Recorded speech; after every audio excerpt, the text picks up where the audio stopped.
You're watching News Central, where we put Africa first. We'll be getting back to the live coverage of Jacob Zuma's trial in South Africa in the course of the day. But now it's time for Business Edge. Zimbabwe seems to have found a winning formula with the introduction of gold coins as one of the Reserve Bank's strategies to fighting inflation and currency devaluation. We'll look into how the coins are working out in the weeks since their release. And after some mediation, South Africa and the European Union are thawing a frosty standoff over citrus produce worth millions of rand. Are you a first-time investor and not sure what direction to go? We've got something for you as well on Money Monday. I'm Tolulope Adeleru-Balogun. Welcome to Business Edge. African Business Headlines is up first.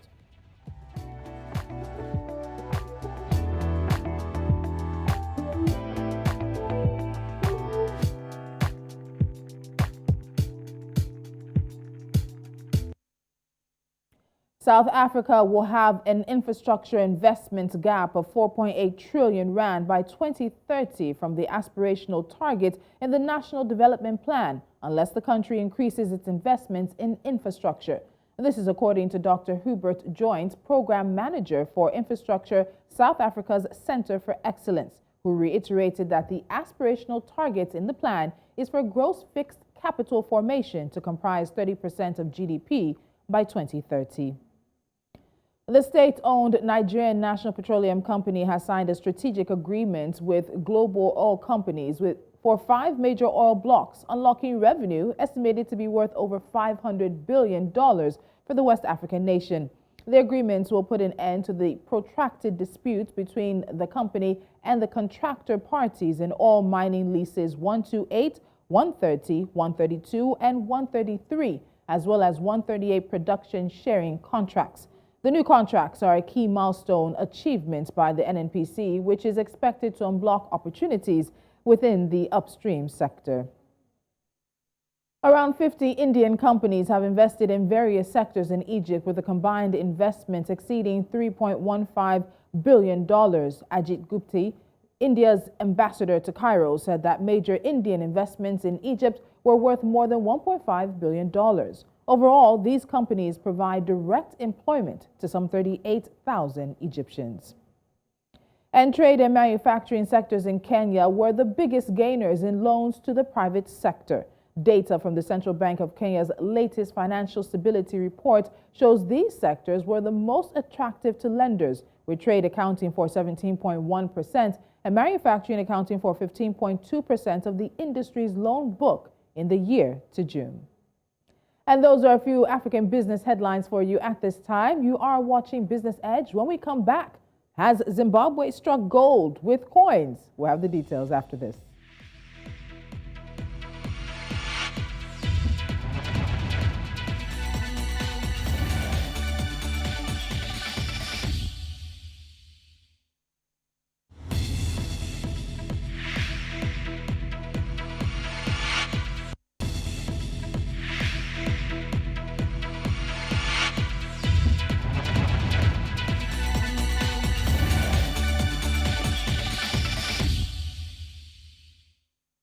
The Reserve Bank of Zimbabwe says it has sold 4,475 gold coins as of the 10th of August, raising $3.7 billion, 90% of which was paid in local currency. It is now planning to introduce smaller coins by November to cater for smaller users. The central bank said that the high demand for the gold coins will assist in mopping up liquidity from the market, strengthen demand, and enhance the value of the local currency. The gold coins were introduced on July 25th as a store of value and to mop up excess liquidity in the market. And the central bank said it will introduce a small coin containing just over 3.11 grams of gold that will cost around $188.48. But the actual price will be determined by the world price of gold at the time. Currently, one has to hold the gold coin for at least 6 months before selling. From Harare, Zimbabwe, Denford Mutashu, president of the Confederation of Zimbabwean Retailers, joins me on Business Edge. Denford, it's good to see you again. Thank you so much for joining me. Thank you for having me. So let's start off with a bit of the reactions to the introduction of the gold coins before we get into whether or not it's been successful. So what's been the reaction from Zimbabweans for this policy? The initial reaction has been quite positive. The gold coins have been received with joy by many that have been trooping to the parallel market to buy hard currency in terms of US dollars in order for them to store some value running away from the ever depreciating Zimbabwe dollar.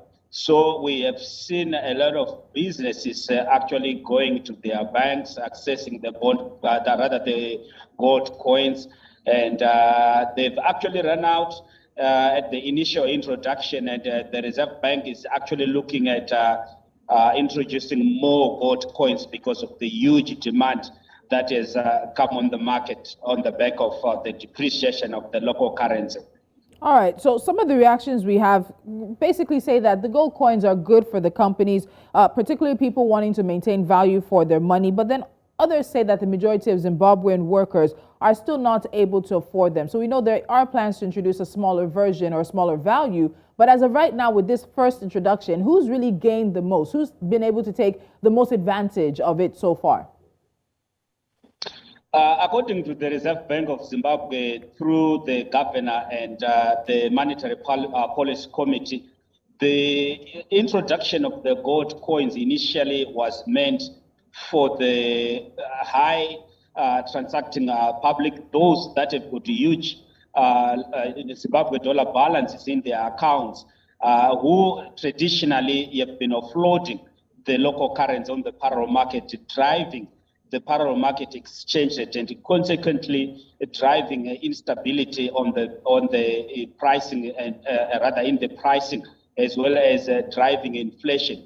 So we also have government suppliers in their majority. Most of them have been offloading the local Zimbabwean dollar on the parallel market, and so far it is an opportunity for them to purchase gold coins that can actually be used as a storage of value. And we are happy also that the Reserve Bank of Zimbabwe has also listened to quite a number of concerns that were raised at the initial introduction stage, where the majority of Zimbabweans have also developed huge interest in these gold coins. And unfortunately, the value of the current gold coins has not been accessible or affordable to the generality of the majority poor. So the Reserve Bank is going to introduce the smaller denominations of the gold coins so that the lower income bracket level can also access the gold coins.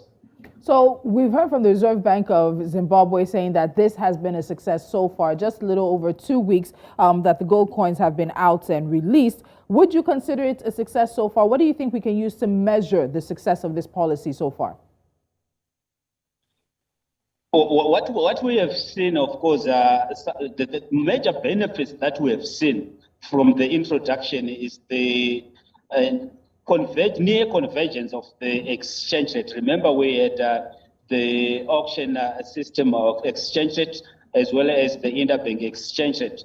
And you also have the parallel market exchange rate. But so far, the significant benefit to the economy that has happened is the reduction of value in terms, or rather deceleration of the parallel market exchange rate. It has actually come down, it's tumbling, and a lot of prices have also even started to come down. And I believe as an economy, all we wish for is stability in regards issues to do with inflation, exchange rate, as well as pricing, given the income levels across the economy. So it is sweet news to the generality of Zimbabweans that even prices have responded quite positively since the introduction of the gold coins, as well as the measures that were taken by government to curtail participation of government suppliers on the parallel market by ensuring that those that are supplying government have got to be investigated in their majority. Their pricing is currently being investigated because some of them were actually pricing, exorbitantly. You buy a product for $3.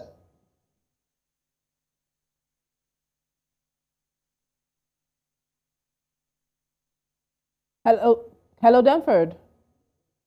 All right, seems to be a bit of network issues there with my guest from Harare, Zimbabwe, as we look at the Reserve Bank of Zimbabwe's policy of introducing gold coins. I do believe I have Denford back with me. Denford, are you back?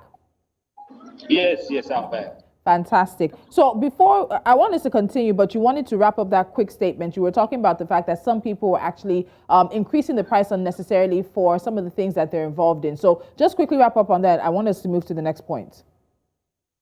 Yeah, so I'm saying the sweet news to the Zimbabwean consumers is that prices have started to come down and supply has even continued to increase and stabilize, especially if you walk into many supermarkets across the country. Now, more than 80% of the goods that you will find in those supermarkets are actually, locally manufactured, owing, of course, to the support that has also come from the auction market. And the introduction of the gold coins is actually now leveraged in terms of the competition to the demand for the US dollar. Remember, we are coming out of, complete dollarization at some point in our economy. And of course, now we are using the US dollar as well as the Zimbabwe dollar. But during this period, we have seen that a lot of Zimbabweans, having tasted the sweetness of the United States dollar, have continued to love the US dollar as a medium of exchange for transactional purposes, as well as, of course, as a storage of value. There wasn't an alternative outside the US dollar as well as the local currency. So far, we have seen an alternative, a competing alternative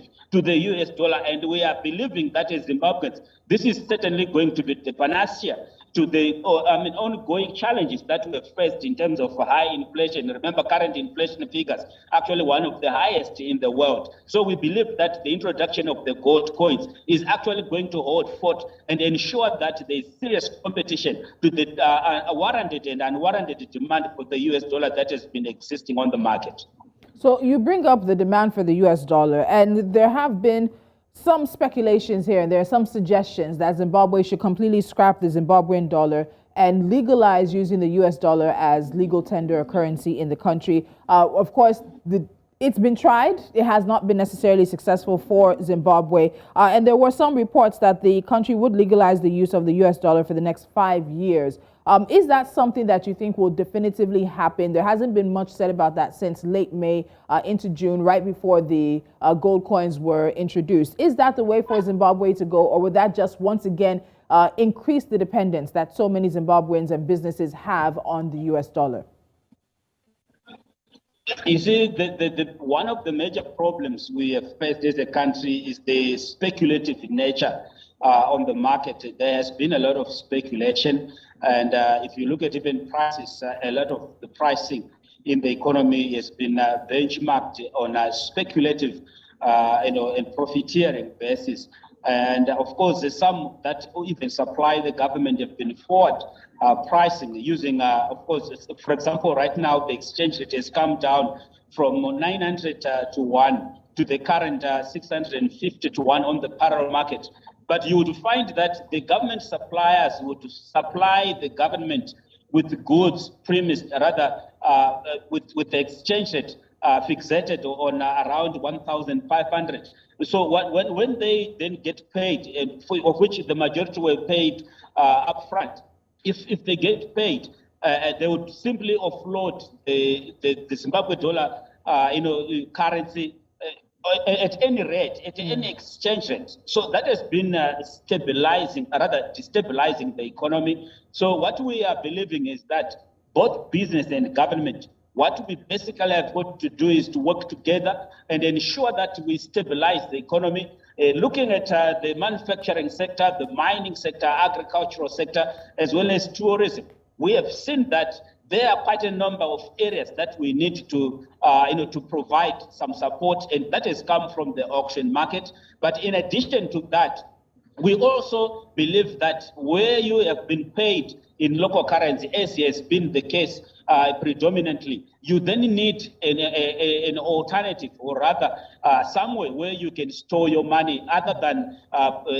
taking it to the bank, or making helping it to stay in the bank, where there are a lot of other challenges, and it's in terms of slowdown, in terms of the value. So what we have seen is that the government, working with the private sector and the business in general, has come up with some interventions. And this is one of the interventions that His Excellency, the President, Comrade E.D. Mnangagwa, together with the government, has come up with a number of interventions. I should also inform you that currently the Financial Intelligence Unit is quite busy investigating all government suppliers, and there was even a directive by His Excellency in Victoria Falls, a day or two ago, that all the invoices that had been submitted to government departments must be sent back to those suppliers and ministries in respect of the pricing, as well as the quality of the prices that we have seen. And government is now going to investigate those prices,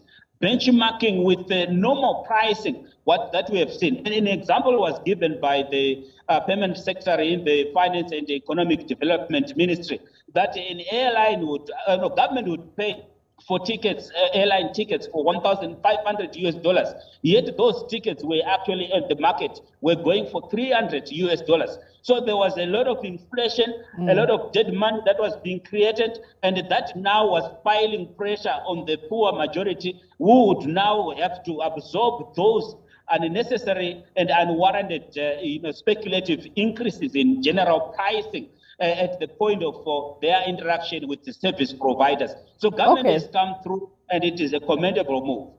Okay, so Denford, before I let you go now, it's a policy, as you said. There have been a number of interventions by the government and the Reserve Bank. Now, the introduction of the gold coin is not enough to curb the hyperinflation that Zimbabwe finds itself experiencing, as well as the rapid depreciation. But you said there has been some positive response from the markets. But in all of this, we've seen that since the reintroduction of the Zimbabwe dollar in 2019, it's lost almost 99% of its value against the U.S. currency. So there's still that dependency. There's still that conversation about weaning Zimbabwe off the U.S. dollar and, of course, bringing back the local currency. But what more do you think can be done economically right now? This seems to be a good starting place. Smaller coins are coming into the market for people who can't afford the gold coins as it stands now. What do you think should be next after that? I think so far the country still requires the dual currencies in terms of the local currency as well as the US dollar, because each of the currency has got a role that it plays.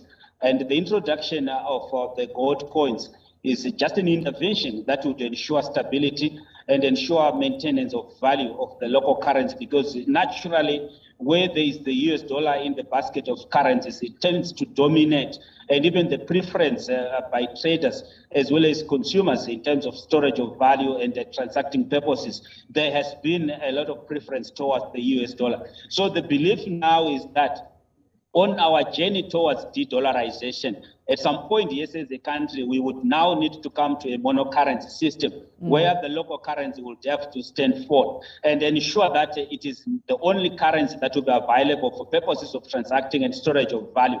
But what we now need to do is to continue manufacturing and producing more, because a country's currency is as strong as its production. And we need to ensure that we add value on some of the minerals that we are mining out of the ground, while also ensuring the same happens to the agricultural produce that is coming out of the farms. And even increasing general productivity across the country would now ensure that our currency will not only be supported by the gold coins, but it will increasingly be supported by the production and productivity that will be taking place across the economy.